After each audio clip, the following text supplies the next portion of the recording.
Sa experience ko dito sa Black Rider, napakaganda. At ang nakita ko kay Ruru, nakita ko yung action scenes ni Monsur, may potensyal.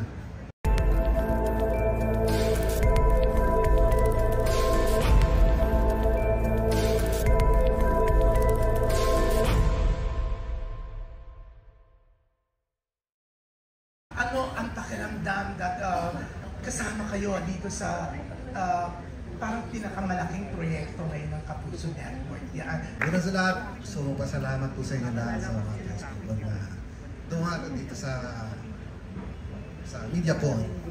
At doon naman sa experience ko dito sa Black Rider, napakaganda. At ang nakita ko kay Ruru, nakita ko yung action scenes ni Monsur, may potensyal, malaking potensyal ni Ruru. At huwag ka rin magbabago sa katulad na sinabi niyo sa mga tao na sa mga press people, mga tao pumapaligid sa iyo. Yan. Kaabang-abang itong Black Rider. Maraming salamat din sa GMA News and Public Affairs. At kinuha ako dito sa proyektong ito. Maraming salamat. Sir, malaking epic series to.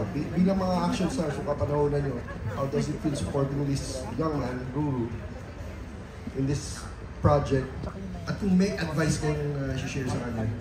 Una ko nakilala si Ruru dito sa taping na. At masasabi ko na talaga magalang itong batang to. Yan ang magalang itong batang to. Kasi meron ibang mga artista dyan, mga baguhan, nauuna yung laki ng ulo.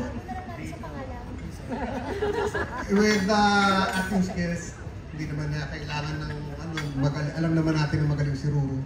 At hindi ko pa siya naka-eksena na kaming dalawa, pero nakita ko yung eksena niya, yung kasama niya si Monsur. At nakakatuwa dahil alam mong hungry, gutom siya, gusto niyang matuto, at kung ano yung tinuro sa kanya ginagawa niya. Yung passion niya sa trabaho talagang nandun. So, yung mga taong ganyan ay binibiyaya ng Diyos. So, ituloy mo lang yan at marami ang mararating mo. Congratulations! Thank you so much po. Ano ang pakiramdam that kasama kayo dito sa parang pinakamalaking proyekto ngayon ng Kapuso Network? Sa experience ko dito sa Black Rider, napakaganda. At ang nakita ko kay Ruru, nakita ko yung action scenes ni Monsur, may potensyal, malaking potensyal ni Ruru. At huwag ka rin magbabago sa katulad na sinabi niyo sa mga tao na sa mga press people, mga tao pumapaligid sa iyo. Yan.